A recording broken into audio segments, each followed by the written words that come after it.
حسابتون اطلاق د 10 تر 40 پورې کیږي. که 10 کسان ناسلو هم حسابتون کیږي، که 10 ناسلو، که 15 ناسلو، تر 10 زیات سو تر 40 کمی دا ته حسابتون کیږي. حضرت عباده ابن صامت صاحب خلاصوا وای نبی اسلام وو فرمایل د شاوخوا څو کلو داس د 40 په شاوخوا کې د 100 په شاوخوا کې صحابه کرام ناسلو. نو څه فرمایل والبایعونی تاسو ما سره بیعت وکي الله تشرکو بالله شیئا. بیعت څه ته وایي؟ چې د چا سره معاهده وکي، قول وکي، وینې دا وعده ورسره وکي زه به دا کار نه کوم. لکه ځینې خلک چې زه د تعلیم مرید سولم، مرید دا ته وایي چې هغه سره دا مرید راولاړ شي د خپل پیر سره دا وعده وکي زه به چیش کوم، زه به ګناه نه کوم، زه به اطاعت د الله کوم. بس دا پیر مرید دغه د اصل. بیا پیر چې کوم دی هغه چې شي هغه د ګناه شیان وروښي چې په دغه شان باندې سړی ګناهګار کیږي، د ګناه څخه ځان ساتي. او دغه چې کوم دی دغه اعمال کوه په دا اعمالو باندې بس تا اخرت برابر شي. ښه اعمال وروښي لکه لمونځ، روزه، صدقات ویلې دغه شی لکه مشفقه وایي. نو اصل فیرو مریدي چې کوم ده دا د اوامرو باندې عمل کول او د منهیات څخه بچاوېدل دي. او بیا خاص کر په مریدي کې چې کوم دی تر ګردو غټ لازم شی دا دی سړی به د منهیات څخه ځان ساتي. د چې سبا طاعت به کوي تر ګردو زیات چې ځان ساتي، هغه به شي د منهیات څخه چې کوم شی الله او رسول منع کړي وي د هغه څخه به دی ځان ساتي. دا چې څه د اصل پیرو مریدي زوله. پس دغه چې خالي ذکر کوه، سر غورځوه، جګ جګ ورځه، په یوه پښه باندې اتڼ کوه، مسجد کې د کېږي یا نعتونه وایه او بیا دغه سره ذکر په تور د ډول استعمالوه. دا هغه خلک دي چې د تصوف بدنامه کوي. تصوف دا نوم نه ولو چې بس خالي ذکر کوه او اتڼونه کوه. نو د چې شروع دا نبی اسلام صحابو ته ګوره بیعت وایي زما سره وکړي. اوس دا نور ته تاسو بس ذکرونه کوي او نارې وهي. وینې بایعونی زما سره بیعت وکي الله تشرکو بالله شیئا. اول خبر دادا عقیده به برابر ہے. دی ورته یا رسول الله ناره وها، یا شیخ عبدالقادر جیلانی ناره وها. د کوم تصوف بنیاد چې پر شرک باندې وي هغه تصوف جایز نه دی. دا په دا اکثر چې کوم متصوفین دي دا چیز کی دا د خلکو عقیده ور خرابوي. نو نبی اسلام چې کوم دی هغه صحابو سره بیعت کی اول دا دی چې لا تشرکو بالله شیئا. د الله سره په ذات او صفات کې یو څوک مشرکان کوي. ولا تسرقوا بل دا دی سرقه مکوي، غلا مکوي. ګوره ماته اصل په تصوف کې دا دی سړی به د حرام سزا بچاوي. په نن سبا کې هم دا دی سړی تصوف کوي، پیرو مریدي کوي. اصل پیرو مرید هغه دی چې پیر صاحب راولاړ سي مریدان ته دا وایي چې شرک مکوه، اسراف مکوه او غلا مکوه، قتل مکوه، دروغ موایه، بدنظري مکوه. دا اکثر شان چې دا زما په شیخ حضرت مولانا حکیم محمد اختر صاحب رحمت الله علیه کې موجود ولو. هغه د تصوف دغه شی ورته راښولی چې ګناه څخه ځان ساتي. ښځې به د بې پرتګۍ څخه ساتلې، هغه ته به دا حکم چې بې پرتګۍ مه کوئ. او نارینه چې کم دي یا خاص کر دیني طبقه هغه به د چی د لغړزونو څخه ساتله چې دا سره تعلقات مه ساتئ. ځکه غټه فتنه چې کوم د هغه د علماو دپاره دا د لغړزونو سره شناخت کول دي. او کوم تصوف بنیاد چې دغه وي چې په هغه کې لغړزنې راولاړ سي، هغه نعتونه وایي او شیخان مبارکان چې کوم دي هغه ورته ګوري او بیا ورته غورځي جګ جګ پر یوه پښه باندې. او دا تصوف دی. دا تصوف نه دی، دا اسماز یو ډرامه دی چې جوړه کړې ده. ورته ګوره اوس نبی اسلام چې کوم دغه کوي بیعت کی د صحابو سره هغه پر څه باندې اول دا دی عقیده به برابره. دا دی چې شرک به د الله سره په ذات او په صفات کې نه کوي. وینې دویم ولا تسرقو. ګوره ګرد نفي ده. دا نه دی چې ذکر کوه، تلاوت کوه، وینې او دونه صدقات کوه، دونه خیراتونه کوه، په دا نه بزرګ کېږي. اصل بزرګ دا دی چې لا لال کې شرک مه کوه، غلا مه کوه، زنا مه کوه، اولاد مه قتل کوه، پر خلکو بهتان مه تړه. وینې بس دا شیان چې کوم دی دا دې وکړل او یو څه چې کوم دی هغه اوامر باندې عمل وکړ نو اصل بزرګ یې.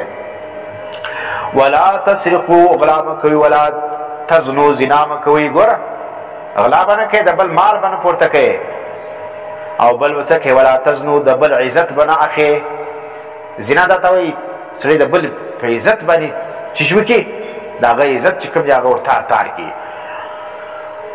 نو ولا تزنو زنا مکوي ولا تقتلوا اولادکم او بل اولادونه مقتل کوي اے د عزت دا خبر ګرد کړی قتل د اولاد دوه قسمه راځي یو قتل د اولاد روحاني دی یو قتل د اولاد جسمانی دی دا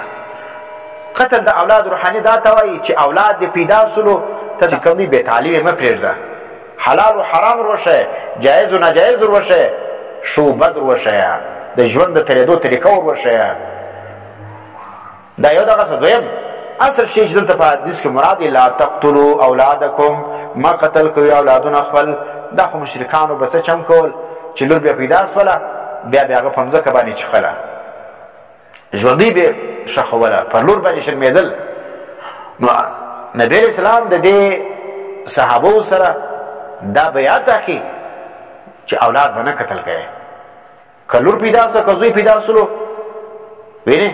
دا به نه کوي چې اولاد قتل کوي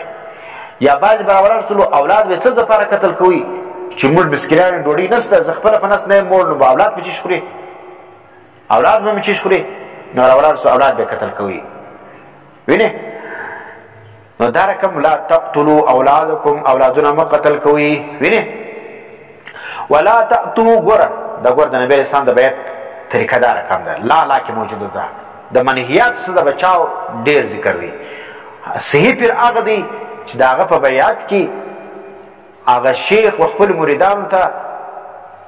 دا حکم کوي چې تاسو د الله د نواهیو سره د الله د منهیات څخه د نبی اسلام د منهیات څخه چی وکړي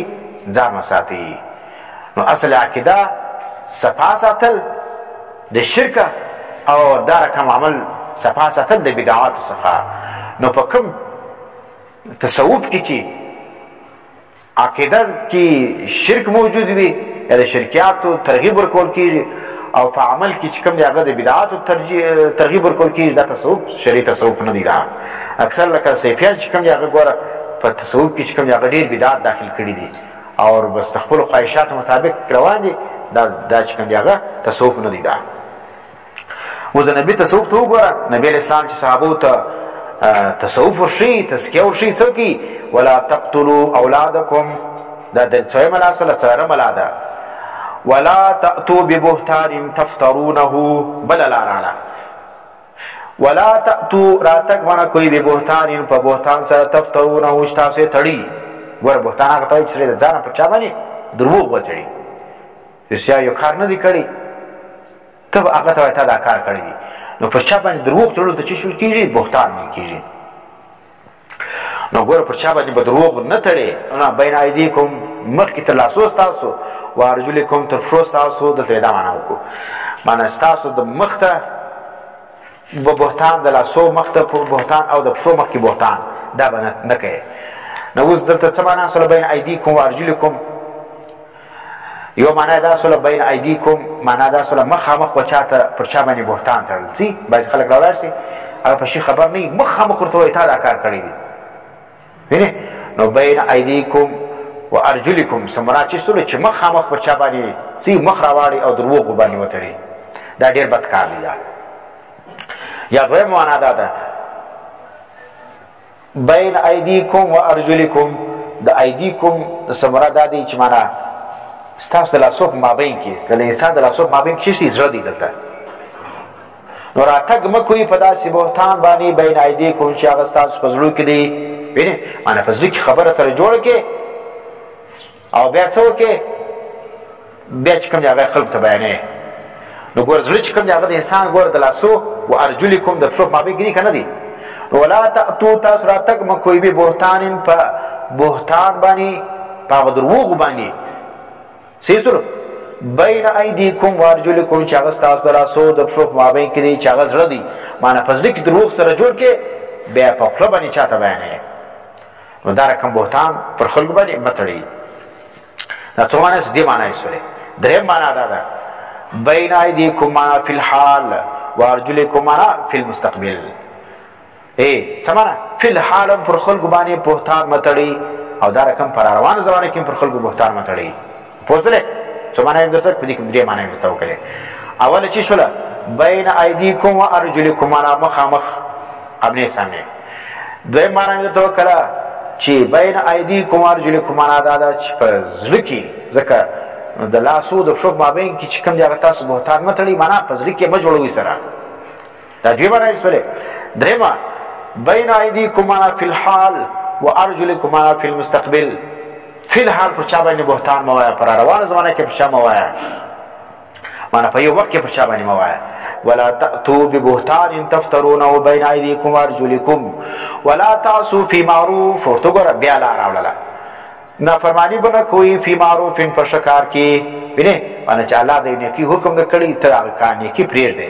فمن وفا څوک چې فرق دغه وعدې لره منکم په دې کې فاجره علی الله ور اصل تصوف دا اصلو چې څوک